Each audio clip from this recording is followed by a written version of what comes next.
الله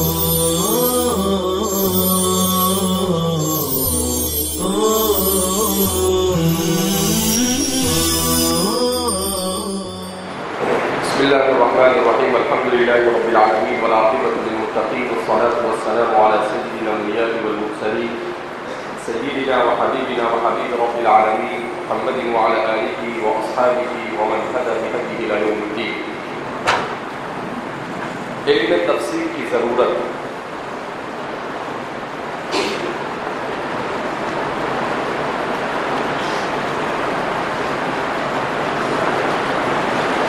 علم تفسیر کی ضرورت کیوں؟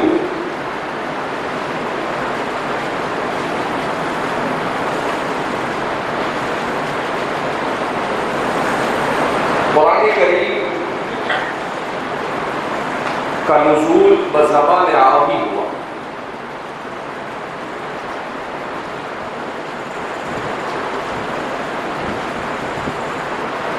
اس لیے کہ یہ ممکن نہیں تھا کہ متعدد زبانوں میں اللہ اپنی شریعت کو نازل کرے.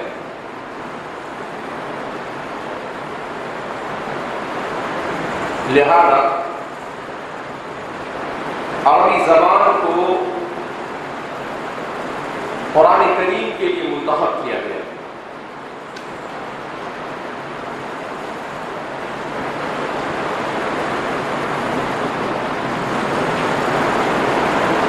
اور چونکہ دنیا کا ہر فرد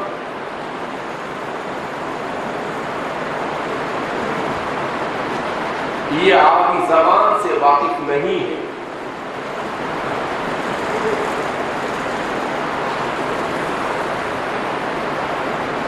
لہذا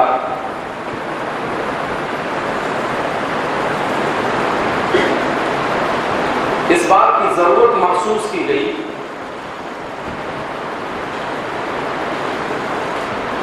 کہ قرآن کے مقصد نزول پر اترنے کے لیے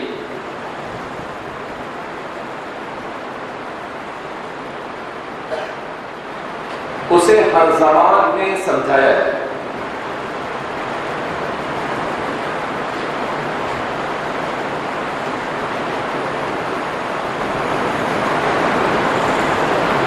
قرآن کریم کا مقصد نزول یہ لوگوں کو دنیا اور آخرت میں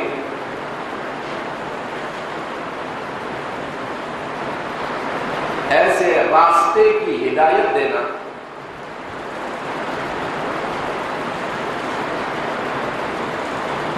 جس میں خالق ذوالجلال کی رضامندی شامل حال ہے. ایسے راستے کی ہدایت دینا جس میں خالق ذوالجلال کی رضامندی شامل حال ہو.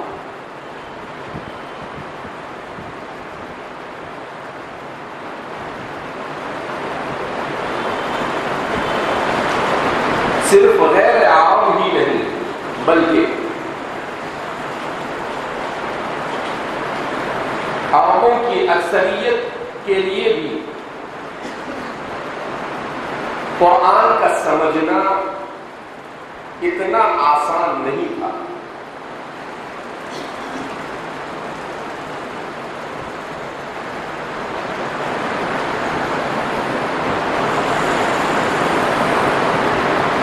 اسی لیے ماہرین قرآن کا کہنا ہے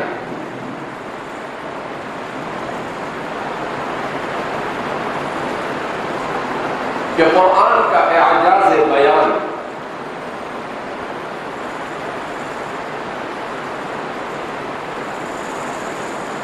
اتنا جلیل القدر ہے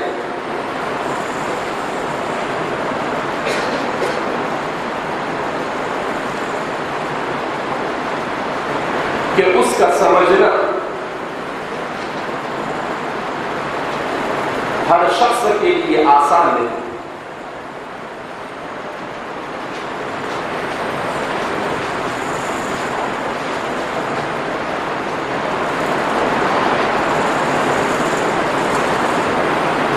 اسی لیے قرآن کریم کے بہت سارے متشابہات اور مبہمات کی وضاحت خود نبی کریم صلی اللہ علیہ وسلم نے فرمائی.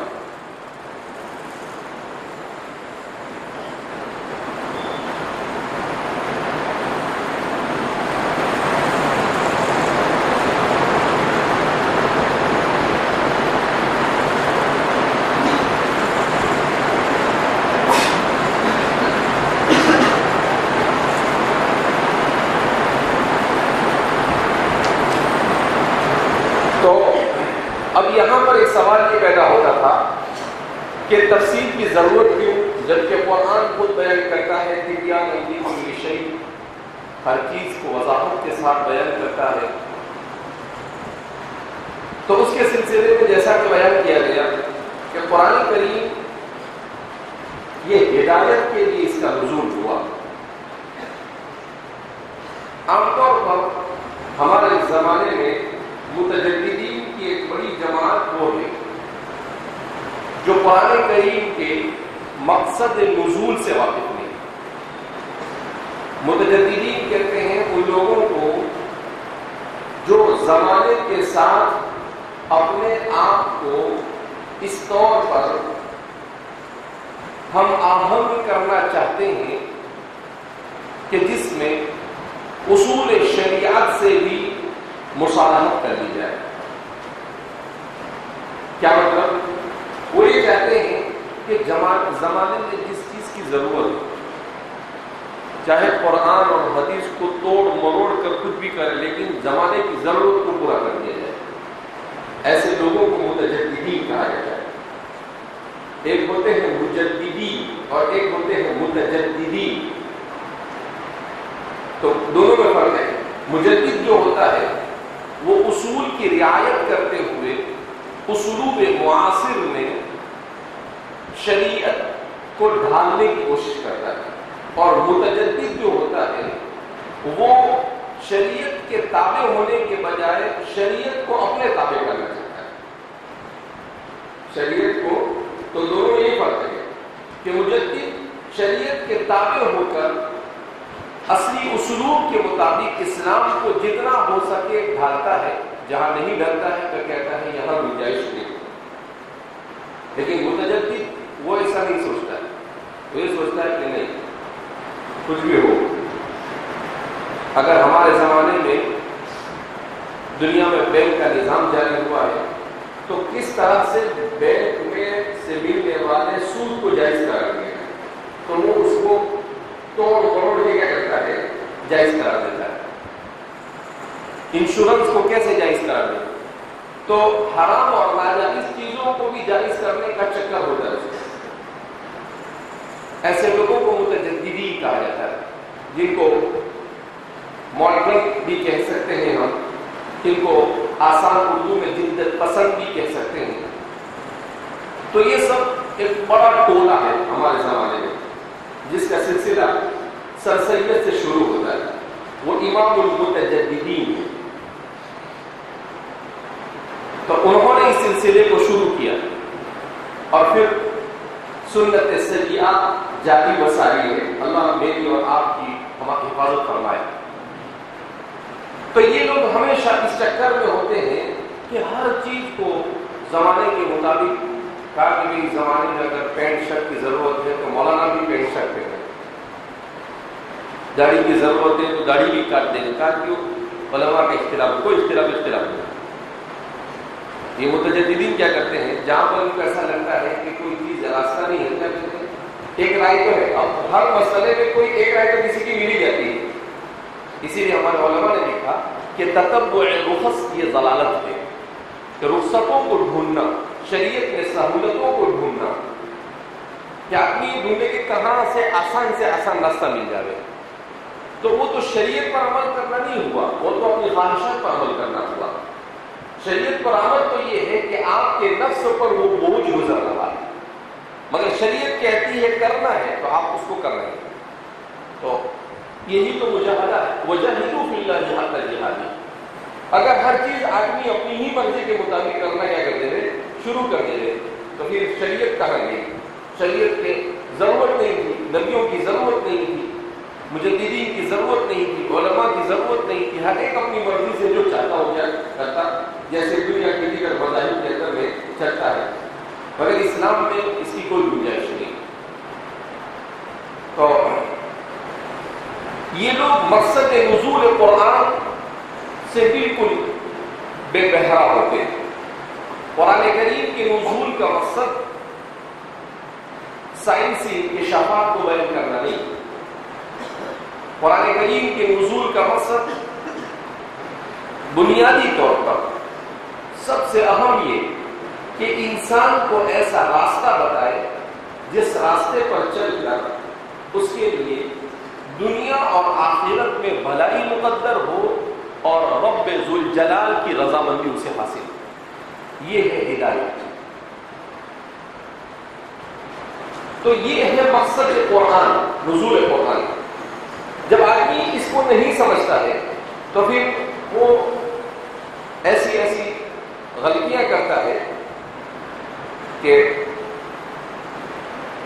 خود بھی گمراہ ہوتا ہے اور دوسروں کی بھی گمراہی کا سبب بنتا ہے۔ بہرحال ہم اس پر بھی مستقل انترک بحث کریں گے کہ مقاصد نزول قرآن سے ہمارے زمانے میں جس کا مستقل عنوان ہے عصر حاضر میں تفسیر کے باب میں گمراہی کے اسباب کیا ہیں، کن وجوہات کی وجہ سے لوگ گمراہ ہوئے اور ہو رہے ہیں۔ تو قرآن بیان کیا جا رہا تھا کہ تفسیر کی ضرورت اس لیے کہ عربی زبان میں اس کا نزول ہوا، اس کو اردو میں، فارسی میں، مراٹھی میں، ہندی میں، آسامی میں، بنگالی میں، گجراتی میں نازل نہیں کیا۔ ہم بڑا مسئلہ ہوتا، آسامی میں نازل ہوتا تو پتہ نہیں کیا ہوتا، مراٹھی میں نازل ہوتا تو اور بڑی مصیبت بن جاتا، اور انگریزی میں نازل ہوتا تو مصیبت تامہ اور طامۃ کبریٰ۔ تو اس لیے عربی کے اس لیے بھی نازل ہوا کہ عربی زبان ہی ایک ایسی زبان ہے جو اللہ کی مراد کی ترجمانی کر سکتی ہے، جو اللہ کی مراد کی ترجمانی کر سکتی ہے۔ دنیا کی کسی زبان کی یہ کیپیسٹی نہیں ہے، اس میں یہ صلاحیت نہیں ہے کہ وہ اللہ کی مراد کو اپنے کلمات میں اور اپنی تعبیر میں بیان کر سکے۔ دنیا کی کسی زبان میں یہ استطاعت نہیں۔ کیوں نہیں؟ اس لیے کہ اللہ کی مراد کو جاننے کے لیے اور اس کو تعبیر کرنے کے لیے جیسے اس کی ذات لامحدود ہے، ایسے ہی لامحدود کلمات کی ضرورت ہے، اور یہ چیز صرف عربی کے ساتھ خاص ہے۔ آج تک کوئی مائی کا لال یہ نہیں طے کر سکا کہ عربی زبان کے کلمات کتنے ہیں۔ دنیا کی کوئی بھی زبان کوئی 5000 کلمات پر مشتمل ہوتی ہے، کوئی 10,000 کلمات پر۔ 3 لاکھ سے زیادہ دنیا میں کسی زبان کے پاس ورڈ نہیں۔ کتنے؟ 3 لاکھ، زیادہ سے زیادہ۔ اور عربی کے بارے میں بیان کیا جاتا ہے کہ ایک اندازے کے مطابق تقریباً ایک اندازہ ہے، پکا نہیں، 6 کروڑ سے زیادہ کلمات اس کے پاس پائے۔ کتنے؟ 6 کروڑ، یعنی 1 کروڑ ہوتا ہے 10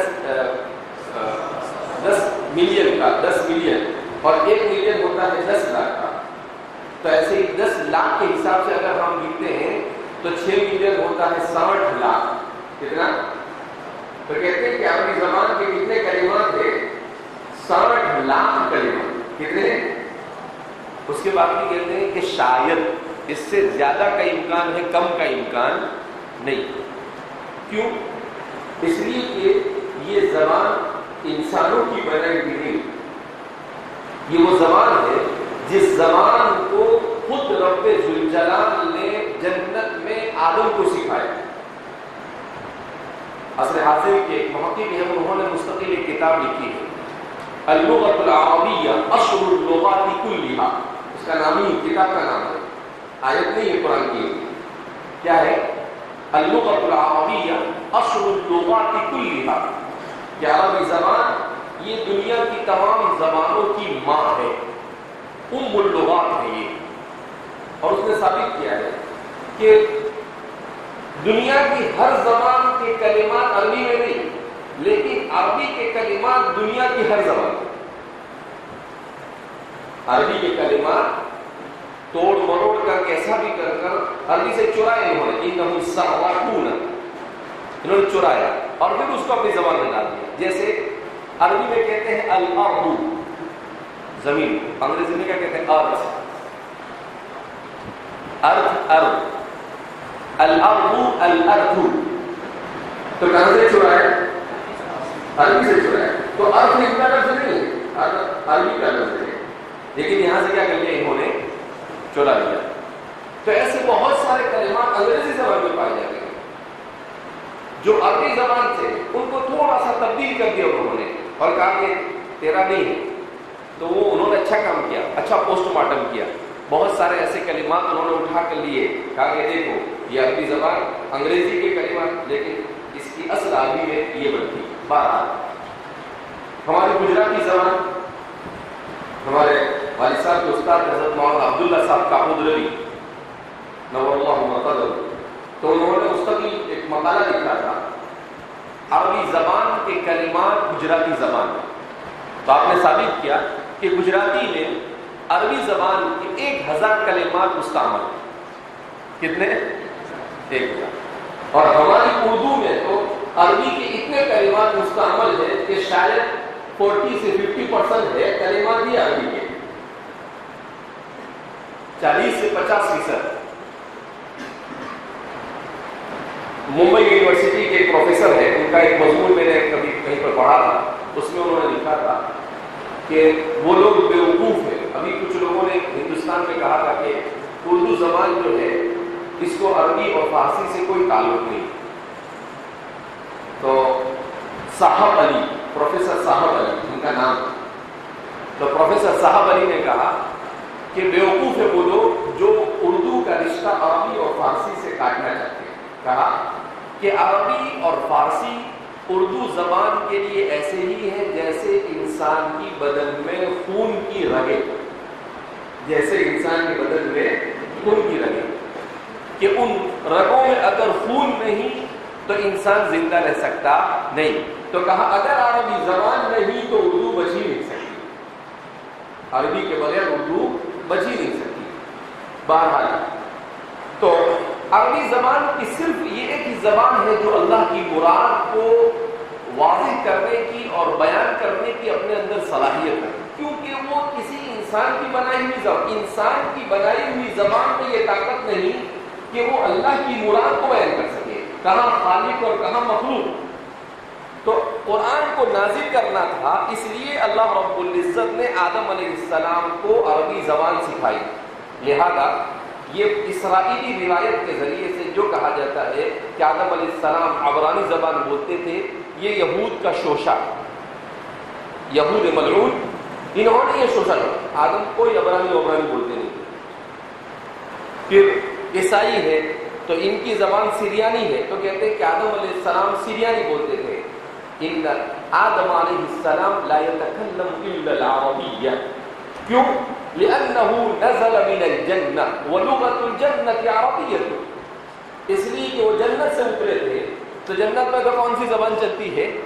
عربی چلتی ہے۔ تو آدم کی زبان کون سی ہے؟ عربی۔ تو انہوں نے دلائل کے ساتھ ثابت کیا ہے کہ ایسا نہیں ہے کہ عربی زبان کے سلسلے میں ہمارا جو دعویٰ ہے بغیر دلیل کے ہے۔ دلائل کثیرہ کی روشنی میں ہم کہہ سکتے ہیں کہ یہ آدم کی پہلی زبان ہے، تو یہ جنت سے یہ زبان آئی، تو یہ اللہ کی بنائی ہوئی زبان ہے۔ اسی لیے کہاں سے شروع ہوئی اس کی کوئی تاریخ ملتی نہیں ہے۔ تو اللغۃ العربی اصل اللغات کلھا، اس کے مؤلف نے اس کو ثابت کیا کہ یہ کہاں سے آئی، یہ آدم کے ساتھ جنت سے آئی۔ باقی ادھر ادھر دوسری کوئی تحقیق کی طرف جانے کی ضرورت نہیں ہے کہ یہ قبیلے جرہم نے کہا یہ یمن سے آیا لہذا یہ اصل یمن میں آئی، یہ سب بکواس ہے۔ اصل یہی ہے کہ یہ زبان جنت سے آئی، باہر آتی ہے۔ تو اب ظاہر سی بات ہے کہ عربی ایسی وسیع زبان ہے، اس زبان میں جب قرآن کو نازل کیا تو قرآن کریم کی دقیق تعبیرات کو سمجھنا یہ ہر آدمی کے بس میں نہیں، وہ نہیں سمجھ سکتا. حضرات صحابہ جس زمانے میں قرآن کا نزول ہوا وہ العرب العربہ، ایسے زمانے میں قرآن کا نزول ہوا جس زمانے میں عربیت اپنے عروج پر، وہ اگرچہ امی تھے مگر عربیت میں ان کا کوئی ثانی نہیں تھا. اس سے پہلے عربی زبان کو اتنا ازدہار اور ترقی نہیں تھی جتنی ترقی رسول اللہ صلی اللہ علیہ وسلم کے زمانے بعثت میں عربی زبان کو. اسی لیے کعبۃ اللہ میں سبع معلقہ لٹکے ہوئے تھے، ان کے بڑے بڑے شعراء کے، لبید وغیرہ کے اشعار، امرؤ القیس وغیرہ کے قصیدے لٹکے ہوئے تھے، کیونکہ عربی زبان سے اتنی دلچسپی تھی اور ایسی عربی وہ بولتے تھے کہ ان کے سامنے سب فیل. جب ایسے لوگوں کے لیے قرآن کا نزول ہوا، ان کو بھی قرآن کریم کو سمجھنے کے لیے بہت سارے مواقع پر رسول اللہ صلی اللہ علیہ وسلم کا سہارا لینا پڑتا تھا. جیسے مشہور ہے حتی یتبین لکم الخیط الابیض من الخیط الاسود من الفجر، تو قرآن نے بیان کیا. اب قرآن کی اتنی دقیق تعبیر تھی کہ کوئی نہیں سمجھ سکا اس کو. تو جب پہلی مرتبہ اس کا نزول ہوا تو وہ صحابی ابیض اور اسود دو دھاگے لے کے بیٹھ گئے. حتی یتبین لکم الخیط الابیض من الخیط الاسود. اب وہ کیا سمجھے کہ جو ابیض ہے وہ اسود ہو جائے گا اور جو اسود ہے وہ ابیض ہو جائے گا. اس کے بعد روزہ کیا کر دینے کا، بند کر دینے کا صبح شام. وہ بیٹھے وہ ہوا ہی نہیں. تو پھر وہ اللہ کے رسول صلی اللہ علیہ وسلم کی خدمت میں آیا، یا رسول اللہ، قرآن کہتا ہے حتی یتبین لکم الخیط الابیض من الخیط الاسود، یہ تو ایسا کہ ایسے ہی رہے. آپ صلی اللہ علیہ وسلم نے مسکرا دیا اور کہا اس کا مطلب یہ نہیں ہے جو تم سمجھ رہے ہو، یہ مجاز ہے صبح صادق اور کس سے، صبح صادق اور فجر کے وقت سے مجاز ہے، اس سے مجاز نہیں ہے. یتبین لکم الخیط الابیض، تو خیط الابیض سے مراد کیا ہے، صبح صادق کا ہونا، اور خیط الاسود یہ صبح کاذب ہے کا وہ مراد. اب سمجھ میں آئے. اب جب وہ عرب العربہ نہیں سمجھ سکے تو دوسرے کیسے سمجھ سکتے ہیں اس کو اتنی آسانی سے. ایسی بہت ساری مثالیں ہیں حضرات صحابہ، کیونکہ صحابہ یہ ابرهم قلوبا واعمقهم علما واقلهم تکلفا. صحابہ کی طبیعت کو سیدنا حضرت عبداللہ بن مسعود بیان کرتے ہیں کہ ان کی زندگی میں تکلف نہیں تھا، تصنع نہیں تھا. جو ہوتا تھا سیدھا سیدھا اللہ کے رسول صلی اللہ علیہ وسلم کے پاس آ کر پوچھ لیتے تھے، سلنڈر ہو جاتے تھے اور کہتے ہیں کہ بھائی نہیں سمجھ میں آئے. ہم لوگوں کی طرح نہیں حضرت وہ اصل میں ایسا ہوا نا، وہ اصل میں آئے اس کا مطلب نقل. جہاں آدمی اصل میں ایسا نہیں، وہ اصل میں میں نے ایسا سمجھا. ارے بھائی کہاں تو ایسا سمجھا، تو آدمی اعتراف نہیں کرتا ہے. یہی سب سے بڑا مسئلہ ہے. یہ سنت الشیطان ہے، عدم اعتراف. شیطان نے بھی اپنی غلطی کا اعتراف نہیں کیا. اس سے کہا کہ اس جبل آدم کو سجدہ کر. اب واستکبر، کہا کہ نہیں میں نہیں سجدہ. کیوں؟ انا خیر منہ خلقتنی من نار وخلقتہ من طین، میں اچھا ہوں. ارے بھائی اللہ کو معلوم تو اچھا ہے کہ وہ اچھا ہے. اب اللہ کے سامنے کیا بحث کرنے کی ضرورت تھی؟ تو بحث کرنے لگا اور اپنی غلطی کا بجائے اعتراف کرنے کے اس کو گھما پھرا کر اپنے غلط بات کو صحیح ثابت کرنے کی کوشش کرنا. اخرج منها فإنك رجيم، کل مردود کا یہ تھا خبرنا، یہاں سے نکل. تو اس کو وہاں سے کیا کر دیا، نکال دیا.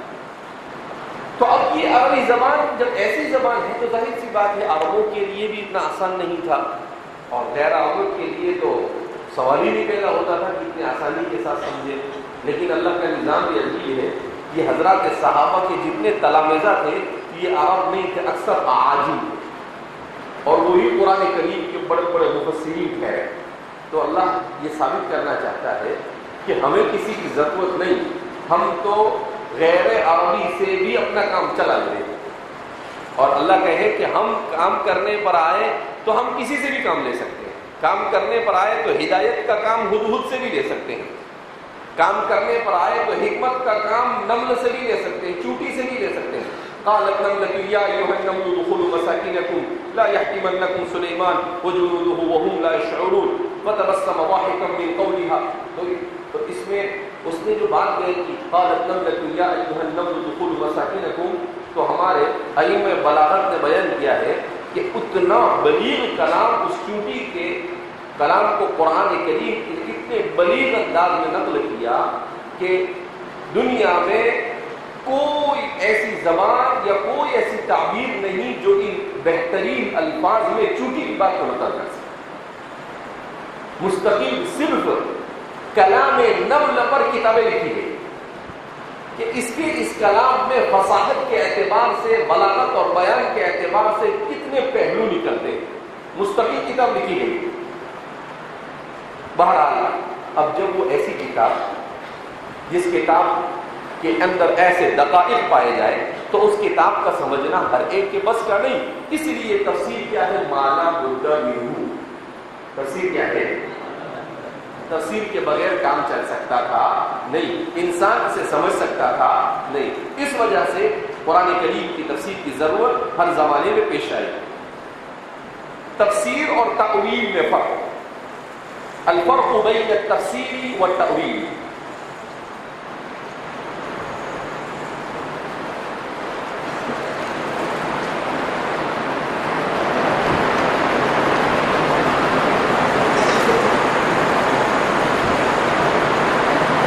سلف صالحین کے یہاں پر، متقدمین کے یہاں تفسیر اور تأویل میں کوئی فرق نہیں تھا.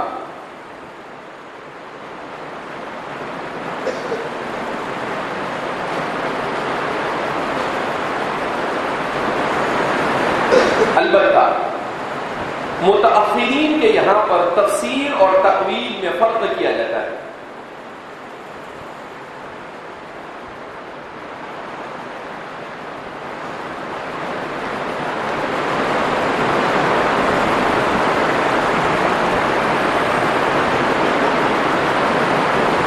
وہ فرق یہ ہے کہ تفسیر یہ عام ہے،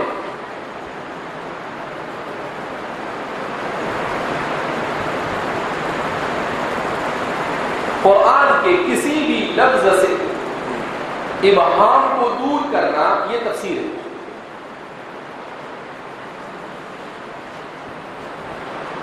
اور تأویل کہا جاتا ہے دفع الشبہۃ. التأویل هو دفع الشبہۃ عن المتشابہ من الاقوال والافعال. تأویل کہتے ہیں اقوال متشابہہ سے شبہے کو رفع کرنا.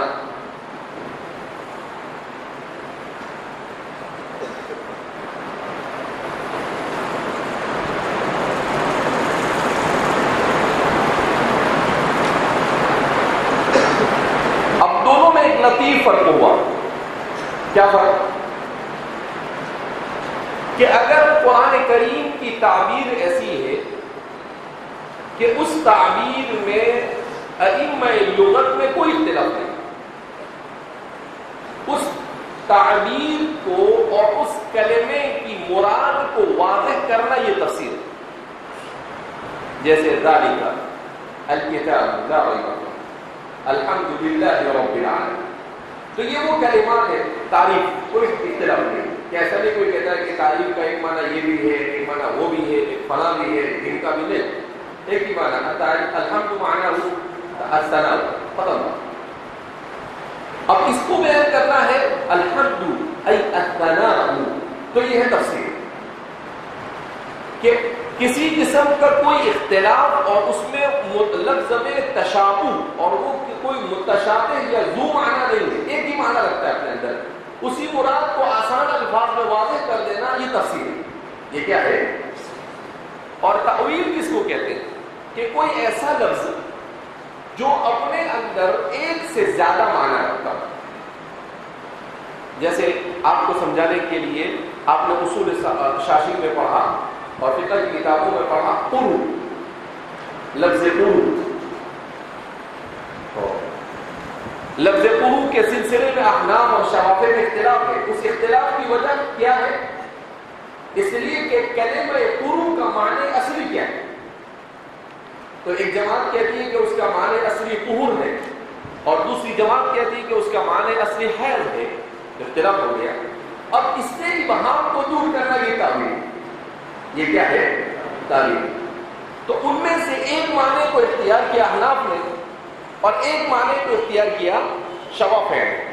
تو اس طرح سے بہت سارے ایسے کلمات جن کلمات میں متعدد معنی پائے جاتے ہیں، مجازن نہیں، حقیقت اور مجاز ایک الگ چیز ہے، لیکن کوئی کلمہ ایسا کہ اس کے معنی حقیقی ہی کے سلسلے میں اختلاف ہو جائے. جیسے قرو کے اندر کہ کوئی تعین نہیں ہو سکی کہ اصل طہور ہے یا اصل کیا ہے؟ حیض ہے. اب احناف ثابت کرتے ہیں کہ کس طریقے سے یہ حیض کے طہور کے معنی میں استعمال ہوتا ہے اور شوافع ثابت کرتے ہیں کہ کس طرح سے یہ حیض کے معنی میں استعمال ہوتا ہے. سب اپنے دلائل سے ثابت کرتے ہیں اور راجع کرنے کی اپنے مسلک کی کوشش کرتے ہیں. تو اس قسم کی جو تفسیر ہے اس کو تأویل کہا جاتا ہے. اسے کیا کہا جاتا ہے؟ اس کا مطلب کیا ہے کہ کلمات متشابہہ سے ابہام کو دور کرنا، یہ کیا ہے؟ تأویل. یہ کیا ہے؟ اور کلمات غیر متشابہہ سے ابہام کو دور کرنا یہ تفسیر. بالکل آسان الفاظ میں ایسے کہہ سکتے ہیں، کلمات متشابہہ سے ابہام کو دور کرنے کی کوشش کرنا یہ تأویل ہے، اور کلمات غیر متشابہہ سے ابہام کو دور کرنا یہ کیا ہے؟ تفسیر ہے. تأویل کے معنی لغوی آتے ہیں. اور رجوع الی المبدأ، یہ بنا ہے اصل میں الاول سے. الاول کے معنی پہلا. تو تعویل کو تعویل اسی لیے کہتے ہیں کہ بھائی قرو کا لفظ ہے تو اس قرو کا لفظ کا پہلا اور حقیقی استعمالی معنی کیا ہے؟ تو احناف نے کہا طہور ہے. شوافع کہتے ہیں کہ نہیں، اس نے بولا حیض ہے. اب یہ اسی کو یعنی اس کا معنی اول کیا ہے اس کو جاننے کی کوشش کرتے ہیں. اسی لیے اس کو اول یؤول تأویل باب تفعیل میں لے گئے کہ مبالغہ کر اس کو کسی نہ کسی طریقے سے کوشش اور جد و جہد کر اس کے معنی اول کی طرف کس طرح سے پہنچا جائے. اس سعی اور کوشش کو کیا کہا جاتا ہے؟ تأویل کہا جاتا ہے. تو یہ بنا ہے الاول سے، اور اس کے چونکہ معنی اولی کی طرف جانے کی کوشش اس کے ذریعے سے کی جاتی ہے، اس وجہ سے اسے کیا کہا جاتا ہے؟ تأویل کہا جاتا ہے. تأویل کا لفظ قرآن کریم نے 3 مختلف معانی میں استعمال کیا.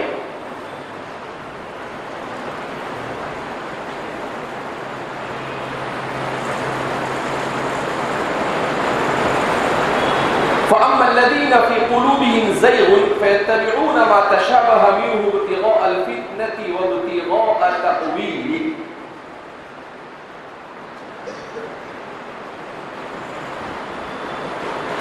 اس کو کہتے ہیں تأویل المتشابہ. تأویل المتشابہ.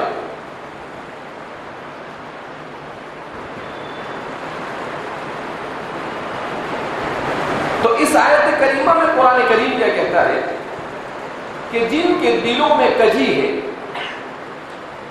وہ متشابہ کی ٹوہ میں لگے رہتے ہیں، فتنہ عام کرنے کے لیے اور وابتغاء تأویل اور اس کی تأویل تک پہنچنے کے لیے. اب قرآن کریم کی جو آیات ہے وہ 2 طرح کی ہیں، آیات محکمات اور آیات متشابہات. پھر آیات متشابہات بھی 2 طرح کی. آیات محکمات کس کو کہتے ہیں؟ جو واضح المعنی والمراد ہو، اس کا معنی بھی واضح ہو اور مراد بھی واضح ہو. جیسے عام طور پر قرآن کریم کی جو آیتیں ہیں 80-90% سے زیادہ وہ کیا ہے؟ واضح المعنی والمراد ہے. اسی لیے آیت کو آپ لوگ وَمِنَ النَّاسِ مَن يَقُولُ آمَنَّا بِاللَّهِ، اور لوگوں میں سے بعض وہ ہے جو کہتے ہیں کہ ہم ایمان لائے.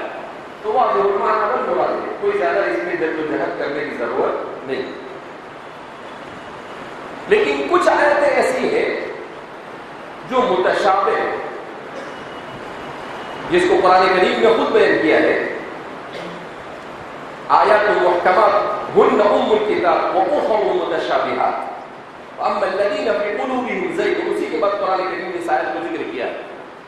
قرآن کہتا ہے کہ محکمات کو اس لیے ہم نے نازل کیا، 90% سے زیادہ آیت محکمات اس لیے ہیں کہ قرآن ہدایت کے لیے نازل ہو۔ اگر یہ متشابہات سے بھر دیا جاتا تو اس کے مقصد نزول میں خلل واقع ہوتا۔ تو ہم نے واضح المعنی والمراد تعبیرات کو استعمال کیا ہے، تھوڑا سا ذہن دوڑاؤ اور اس کی مراد کو سمجھو اور اس پر عمل کرو۔ لیکن انسان کے امتحان کے لیے ہم نے کچھ متشابہات بھی رکھی ہیں کہ جو لوگ اپنے آپ کو بہت بڑا عربیت کا ماہر سمجھتے ہیں، علوم کا امام سمجھتے ہیں، ذرا ہم ان کا ٹیسٹ بھی لیتے ہیں، ان کا چیک اپ کرتے ہیں، ان کا امتحان لیتے ہیں کہ کیسے یہ اپنی مرضی سے کام کرتے ہیں یا سرنڈر ہو جاتے ہیں۔ تو اس کے لیے قرآن کریم میں متشابہات کو ہے۔ اب متشابہات تو کی کچھ متشابہات کو ہے جو واضح المعنی غیر واضح المراد، اور کچھ متشابہات وہ ہے جو غیر واضح المعنی غیر واضح المراد، یعنی نہ اس کا معنی معلوم نہ اس کی مراد معلوم، اور کچھ وہ ہے جس کی معنی تو معلوم مگر مراد معلوم۔ دونوں کی مثال سے ہم سمجھ سکتے ہیں، جیسے پہلے کی مثال واضح المعنی غیر واضح المراد، اس سے مراد جیسے ثم استوى الى السماء فسواهن 7 سماوات، پھر اللہ عرش پر مستوی ہوا، آسمان کی طرف متوجہ ہوا۔ اب استوا کا معنی معلوم ہے، استوا کے معنی کیا ہوتے ہیں؟ کسی چیز پر جم کر بیٹھ جانا۔ فَإِذَا اسْتَوَيْتُمْ عَلَى الْفُلْكِ کہیں قرآن کہتا ہے، تو جب آدمی جم کر گاڑی پر سوار ہو جائے یا کسی چیز پر جم کر بیٹھ جائے تو اسے کیا کہہ دیتے ہیں؟ استوا۔ تو معنی تو معلوم ہے، لیکن اگر یہی معنی مراد لیا جائے اللہ کے لیے تو پریشانی لازم آتی ہے۔ پھر اللہ عرش پر بیٹھ گیا جیسے ہم بیٹھتے ہیں نہیں کہتے۔ تو واضح المعنی غیر واضح المراد، اس کی مراد کیا ہے؟ کما یلیق بشأنہ، کما یلیق۔ تو استوا کا معنی معلوم مگر استوا کی مراد نہیں معلوم، کہ استوا کے معنی تو ہے جم کر بیٹھ جانا، لیکن اللہ پر اس کا استعمال نہیں ہو سکتا۔ کیوں؟ اس لیے کہ اگر اللہ پر اس کا استعمال کرے تو تجسیم لازم آتی ہے، اللہ کا جسم والا ہونا لازم آتا ہے، اور اللہ کی ذات کے جسم سے پاک ہے۔ کیوں؟ اگر اس کے لیے جسم کو لازم کیا جائے تو وہ محتاج حیز لازم آتا ہے کہ اس کو مکان کی ضرورت ہے، کیونکہ جو بھی جسم ہوگا اسے ہر ذی جرم کو مکان کی ضرورت ہے اور زمان کی ضرورت ہے۔ جیسے انسان ہے، یہ ذی جرم ہے یعنی جسم والا ہے۔ اب جب یہ جسم والا ہے تو اسے چلنے کے لیے زمین چاہیے، چھت چاہیے، یہ ہوا میں نہیں چل سکتا ہے۔ اسی لیے اگر کوئی ہوا میں چلے تو کیا ہوگا؟ کرامت ہے حضرت، ابھی کہتے ہیں نا، کیوں کہ جسم کا ہوا میں چلنا ممکن نہیں، تو جسم ہے تو اس کے لیے حدیث کی بھی ضرورت ہے اور زمان کی بھی ضرورت ہے، وقت بھی چاہیے اور مکان بھی چاہیے۔ اگر اللہ کے لیے جسم کو لازم مانے، استوا کا وہی معنی مانے جو لغت میں ہے، تو اس صورت میں العیاذ باللہ اللہ کے لیے وقت کی ضرورت اور زمانے کی ضرورت کے ساتھ ساتھ مکان کی ضرورت لازم آتی ہے، جبکہ اللہ فرماتے ہیں ان اللہ هو الغنی، اللہ کی ذات کیا ہے؟ غنی۔ تو اب ہمارے یہاں پر کیا ہے؟ ہمارے علماء کیا فرماتے ہیں؟ الراسخون فی العلم یقولون آمنا بہ، وہ کہتے ہیں کہ معنی تو معلوم ہے مگر مراد کما یلیق بشأنہ، اللہ کے لیے ہم اس معنی کو فٹ نہیں کر سکتے، تو کیا کریں گے؟ کوئی بات نہیں، کما یلیق بشأنہ، ہم کو نہیں معلوم، وہ اللہ کو معلوم، وہ کیسے عرش پر مستوی ہے، اس کی شان جو ہے وہ ہم اس میں کچھ نہیں بولے، چپ چاپ۔ دوسری وہ قسم ہے جو غیر واضح المعنی غیر واضح المراد، متشابہ ہے، یعنی اس کا معنی بھی نہیں معلوم اور اس کی مراد بھی نہیں معلوم، جیسے حروف مقطعات، الف لام میم، کیا معنی ہے بھیا؟ کوئی معنی بھی نہیں، مراد کیا ہے؟ واللہ اعلم بمرادہ، تو معنی بھی اس کو معلوم اور مراد بھی اس کو معلوم۔ وہاں آدھا سلنڈر ہوا تھا، یہاں مکمل سلنڈر ہو گیا کہ بھئی ہم کو کچھ پتہ نہیں، تو نے اپنی کتاب میں ذکر کیا، ہم نے مان لیا کہ یہ ہے، مگر کیا ہے کیا نہیں ہے ہم اس کی توہ میں پڑھنا چاہتے۔ والراسخون فی العلم یقولون آمنا بہ، اور راسخین فی العلم کہتے ہیں ہم ایمان لے آئے، اگرچہ اس کا معنی بھی نہیں معلوم، مراد بھی نہیں معلوم، پھر بھی ہم ایمان لے آئے۔ بول کیا کرنے کا ضرورت ہے؟ تو کہا یہ امتحان میں کامیاب ہو، یہ امتحان میں کیا ہو گئے؟ کامیاب۔ قرآن اسی کو بیان کرتا ہے، اما الذین فی قلوبہم زیغ، اللہ ہماری حفاظت فرمائے، جن کے دلوں میں کجی ہے، فیتبعون ما تشابہ، تو وہ متشابہ کی ٹوہ میں لگے رہتے ہیں، وابتغاء، کیوں؟ فتنہ کرنے کے لیے، کیا کرنے کے لیے؟ لوگوں میں اختلاف اور انتشار برپا کرنے کے لیے، وابتغاء تأویلہ، اور اس کی تأویل کو جاننے کے لیے۔ مگر تأویل میں نیت فاسد ہے، تأویل تو اچھی چیز ہے، تأویل تو اچھی چیز ہے، مگر وہاں اگر نیت میں فساد ہو تو پھر وہ تأویل بھی فساد بن جاتی ہے۔ تو ان کا وہاں پر مقصد لوگوں میں اختلاف، یا لیماری بہ العلماء، علماء کے سامنے اپنی برتری کو ثابت کرنا۔ کہا کہ حضرت کوئی کچھ بھی کہے لیکن بندے کی تحقیق یہ بیٹھی چپ چاپ، تو اپنی تحقیق اور اپنی تدقیق کو خواہ مخواہ بگارنے کے لیے ایسا کریں۔ تو اس لیے قرآن کریم کہتا ہے کہ ایک تأویل کا ایک معنی قرآن کریم نے تأویل المتشابہ کے معنی میں استعمال کیا، دوسرا قرآن کریم نے اس کو تعبیر و رؤیا کے لیے استعمال کیا۔ تأویل کا لفظ ہے، میں نے کہا نا ایک لفظ مختلف معنی کے لیے، تو یہ دیکھو صرف تعویل کا لفظ آتا ہے، ایک تو تعویل المتشابہ کے لیے گزرا، دوسرا تعبیر و رؤیا۔ جیسے سورہ یوسف میں ہے نا،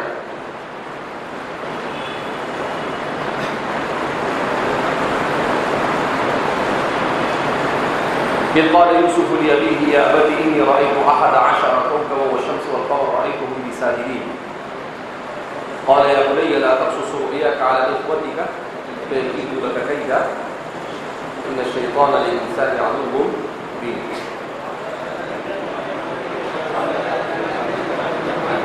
ایک بولو،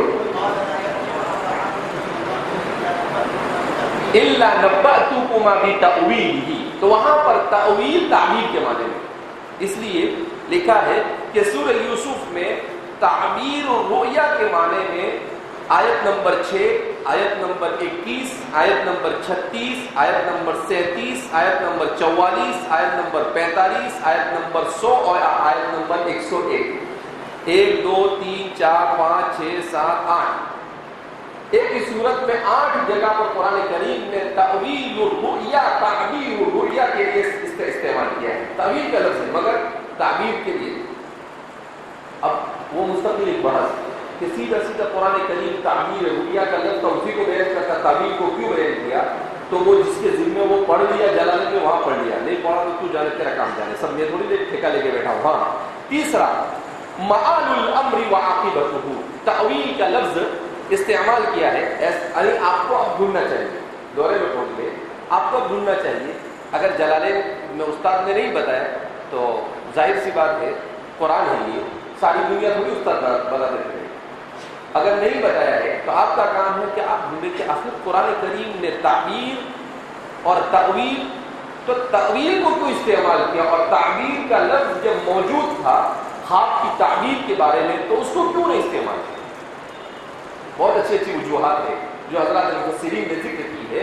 فَتُرَاجِعْ إِلَى كُتُبِ التَّفْسِيرِ، آپ کو چاہیے کہ آپ کتب تفسیر کی طرف مراجعات کریں، اپنے قیمتی اوقات میں سے وقت نکالیں۔ جی، مآل الامر وعاقبتہ، تیسرا معنی کسی چیز کے انجام اور اس کے مستقبل کو بیان کرنے کے لیے تأویل کا لفظ قرآن نے استعمال کیا۔ وزینوا بالقسطاس المستقیم ذلک خیر واحسن تأویلا، تو یہاں پر تأویل کا لفظ احسن عاقبۃ کے معنی میں کہ انجام کے اعتبار سے اچھا ہوگا۔ تو اب یہ دیکھو ایک ہی لفظ آیا مگر قرآن کریم نے اس کو کہیں پر تأویل متشابہ کے لیے، کہیں پر تأویل رؤیا کے لیے، اور کہیں پر مآل الامر وعاقبتہ کے لیے کیا کیا ہے، استعمال کیا ہے۔ بہرحال تو یہ تفسیر اور تأویل کے سلسلے میں اب تأویل کے سلسلے میں ہمارے علماء نے کیا اصول بیان کیے، یعنی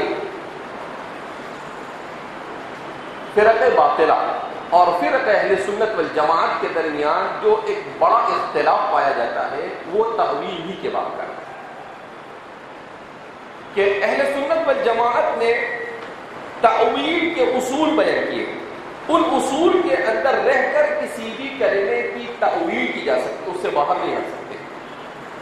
اور معتزلہ ہے اور ان کے علاوہ جو دیگر فرقے ہیں، انہوں نے اپنی اپنی مسجد زیارات الگ الگ بنائی، اپنی اپنی 1.5 اینٹ کی مسجدیں الگ الگ بنائی۔ کہا نہیں، اہل سنت والجماعت نے کتاب و سنت کی روشنی میں اپنے اصول تأویل کو بیان کیا، اور انہوں نے اصول تأویل کو اپنی منمانی سے گھڑ دیا۔ تو چونکہ یہ زمانے کا بڑا فتنہ ہے تأویل، لہذا اس بنا پر اس کے اصول و ضوابط کو آئندہ کل ہم جاننے کی کوشش